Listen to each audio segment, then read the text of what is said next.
There are so many things I want to tell you about Lost Malawi Tea. One day I was sitting in my office when, out of the blue, I received a parcel from Malawi. Up to then, I'd been too busy sourcing teas in India and China to investigate what Africa had to offer. I was stupid to have overlooked all this. When I tasted the tea at my desk in London, I almost fell off my chair. I was blown away by how good it was, and I had to come and meet the people and see the place that makes tea this good. Before I came here, I had no idea it was going to be so beautiful. I'm here on Cholo Mountain, and this is Sotemwa Estate. As you can see, it looks a little bit like the Shire or something. It's amazing until you see the huge mountains over there. Up here, the tea grows slower, but it grows really, really sweet and well. And it smells amazing. You smell the fresh leaf being plucked, and the sound of the pluckers moving through the bushes is almost like water, and they almost look like they're swimming as they move through, chatting and talking. There's a wonderful serenity about the place. A little bit of bird singing, butterflies. Here in Malawi, tea is the second largest export after tobacco. It's critical to the country's economy and vital to the people living here. But have you ever wondered why your tea bags are so cheap? The farmers are hammered on price. I've spoken to farmers here who've been asked by big British tea companies to produce tea first for price, second for colour, and third for infusion time. And flavour? Flavour comes last. But this is Stuart Mandawala, Sotemwa Estate's factory manager. He's a proud man who wants to produce the very best tea he can. This is Rob, the estate manager, who has worked in tea his entire life, and he wants to grow the best tea he can. And this is Mr. Mandala. He's the human resources manager. He wants the best for the people who live and work here. And this is Alexander Kay, whose farm this is.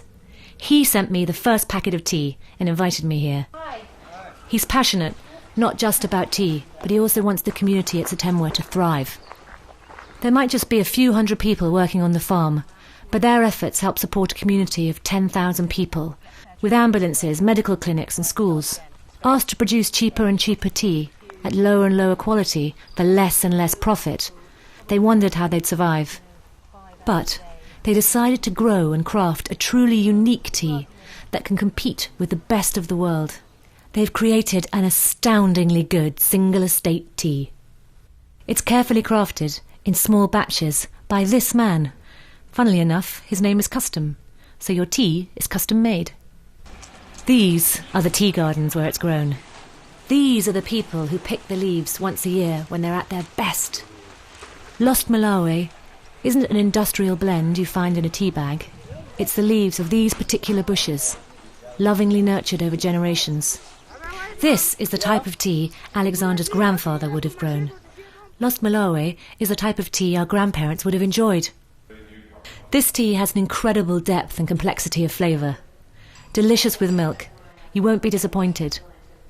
What you find is the tea you love, with a whole new dimension of flavour. It's like tasting tea in 3D. And there is, of course, more to it than the flavour. The tea here at Sotemwa is grown high on Cholo Mountain. You can grow tea cheaper on the plain. But tea is a mountain plant. It grows slower, but better up here, and it's far more sustainable. There is enough rainfall so that the tea needs little or no irrigation. And it's not just the tea that's sustainable. The estate has renewable forestry projects, so that instead of relying on oil, they produce all the wood needed to power the tea production.